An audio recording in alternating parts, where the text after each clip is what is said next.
you. It's about love. It's about God.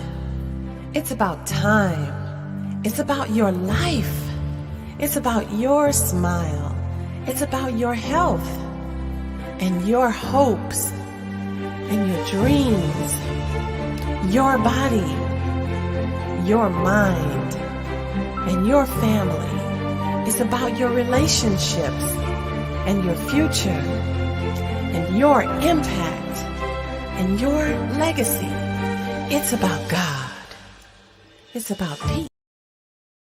Welcome, welcome, welcome. Hello, everyone. I'm your host, Queenie Brown. I am a certified master life and business coach, a women's empowerment author, and I help women heal their hearts, hear from God, and rise into our God-given authority, identity, and power. And we have been reading from the self-love lessons, 7 lessons every woman must learn about herself and the power of womanhood. And this is a book that God wrote through me to me years ago, actually. I published it back in 2011, and it was to help me learn to love me. So I don't profess to have all the answers. Honestly, I was in a really dark place. And God kind of swooped in and helped me and walked me through the process of learning to love me. And He had me document it all. And I wrote this book to share with you the lessons that He shared with me. So today we're going to be talking. We've been reading up to now. Back in December, God instructed me to begin reading this book online for no more than 15 minutes a day, just so that you all can join the journey and we can all learn to love ourselves together. And so we have been journeying through up to now. We've been journeying through the first self-love lesson, which is how to know where you are now so you can get where you're going. And today we begin lesson number 2. Self-love lesson number 2 is how to know what you need and how to ensure that you get it. Because a lot of us, we don't know what we need. We don't. We just kind of go by what it is that shows up in the moment, where a lot of us are living just running through our lives, taking care of everyone else, making sure that everyone else's needs are met, and our needs end up falling off of our plate. So at least that was my story. And a lot of the women that I've coached and talked to and that have been in my life, that's just the way of womanhood. We serve and nurture all of those around us, and we tend to neglect the needs that we have of our own. And so in this particular lesson, we're going to go into depth on what it is that we really need and how to make sure that we get it. Because if you recall, back in lesson number 1, we talked about your love account, right? We talked about the fact that everyone is born with a zero balance in your love account. And that account gets filled up by words of affirmation and acts of service, quality time, physical touch, giving of gifts. Those are all ways that we build our love accounts. And so for many of us, though, we build outwardly, we don't build inwardly. And our accounts are depleted, we're overdrawn, and it creates stress, anxiety, depression, and a whole lot of other drama and trauma that we have to heal from ultimately afterwards. And so the intention here is for us to get clear about what it is that we truly need so that we can begin to give those needs to ourselves and let God show us how to heal our hearts so that we can continue to give to those in our world, right? Okay, so thank you so much for joining me today. If you are here, it's roll call time. Put your name and where you're watching from in the comments.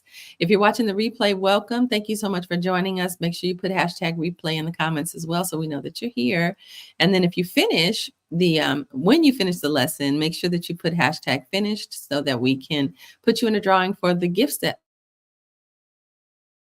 Today we are on page 170 in the self-love lessons. If you've not already downloaded your copy, please do go to www.queeniebrown.com and download your free copy of the self-love lessons so that you can join us. And we are starting on page 170. So self-love lesson number 2, know what you need and how to ensure that you get it. The value of journaling. And the Lord answered me and said, write the vision and make it plain upon tables that he may run that readeth it. Habakkuk 2:2. As a young girl, I had a journal or diary, as we used to call them. I never really used my journal to vent or share my feelings. It was more of a chronicling of what I did or a play-by-play of each day, which took way too much time. I would recount conversations with friends, or I would talk about whichever boy I had a crush on at the time. Whenever I had nothing to share or too much to write, I would write boring day, nothing to say, or busy day, too much to say. There were lots of those days, which unfortunately held very little meaning for me when I read them later. Eventually, I did forget all about my journal. Then I'd find it 6 months later and I'd start again. I really had no examples in my life of women consistently journaling. Sure, some of my friends had journals, but it was never really a big deal, excuse me. And I can't even remember ever discussing the value of journaling with anyone in my life. I never knew that journaling was a method by which I could process my feelings and document the lessons that I learned throughout my life. Looking back, I wish I had someone in my life who could have stressed the value of journaling. It would have been invaluable to have had someone to help me to be more accountable to me. But everything happens for a reason, right? I now have a new understanding of journaling. My journal is my friend and my trusted confidant.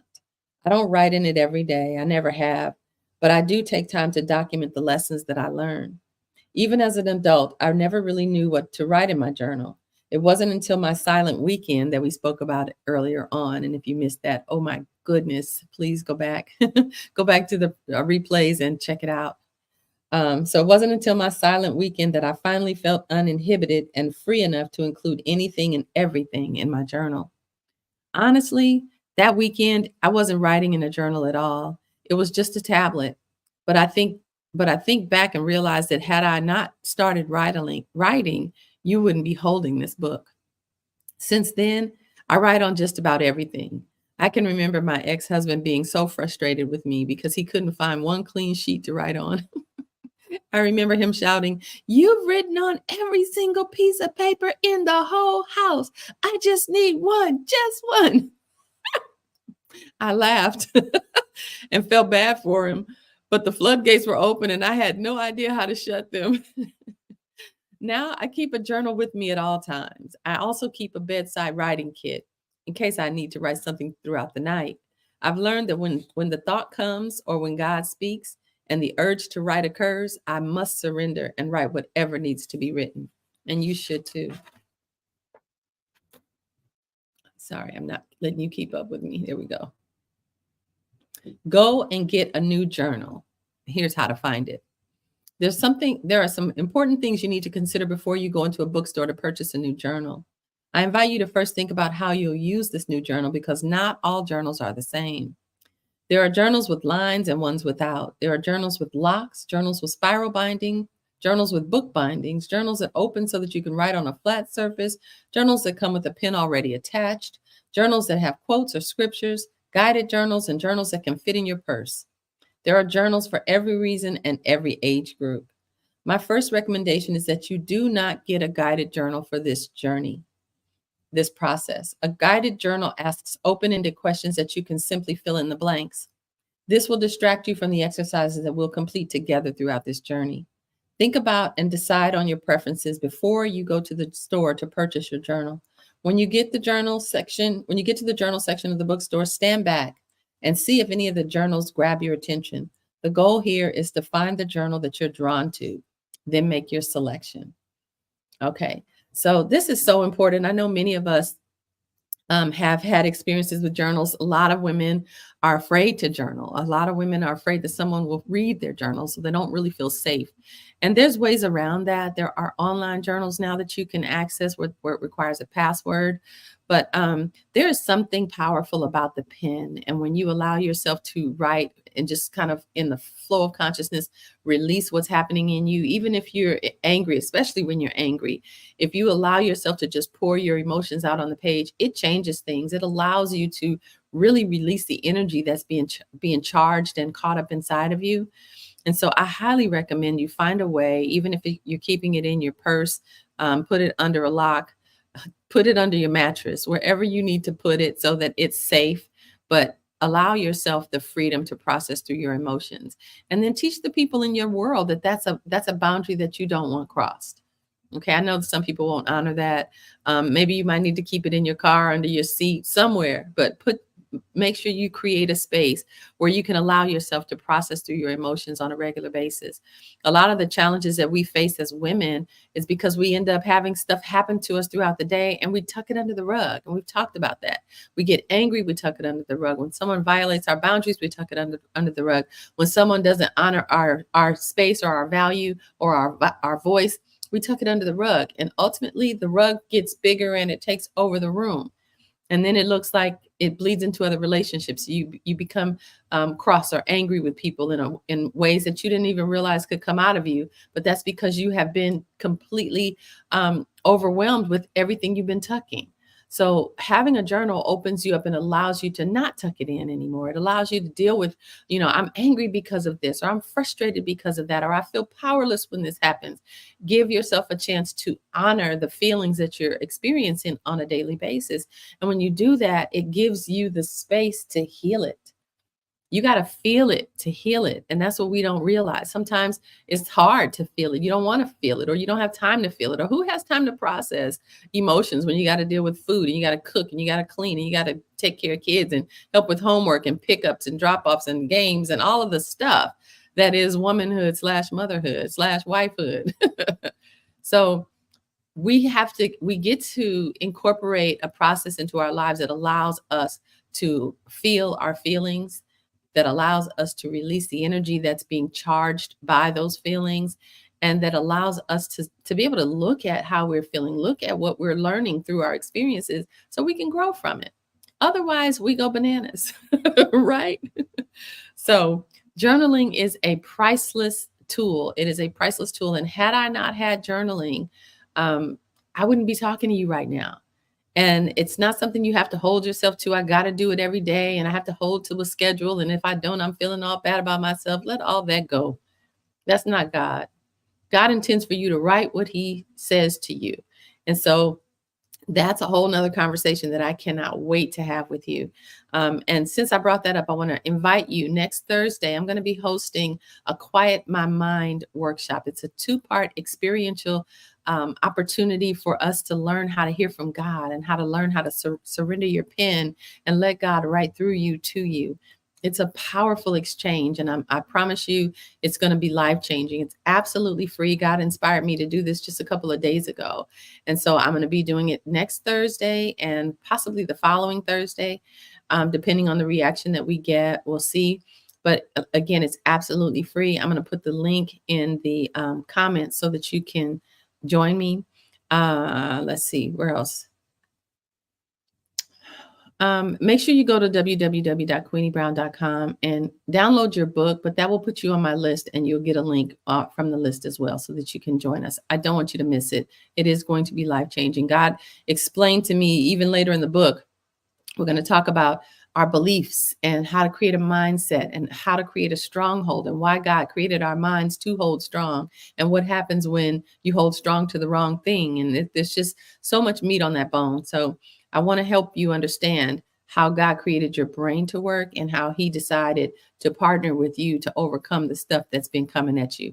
And another point that I made in a video that God gave me the other day is I have these songs that play over and over in my mind. Some of them they're not songs I want to think about. They're not songs I tried to learn. These are just songs that you hear that are popular songs, but they have a cadence that just rings and rings and rings in your brain. And it's hard to turn it off. And that is the enemy's way of creating a stronghold in your brain around whatever that is. Because if you're hearing all that, you can't hear God talking to you. If you're hearing all that and some danger happens and God wants you to go and make a left, you're not going to hear him say make a left. You're going to hear that song. And so we got to learn how to clear that out so that you can hear. And in order to do that, you got to learn how to quiet your mind.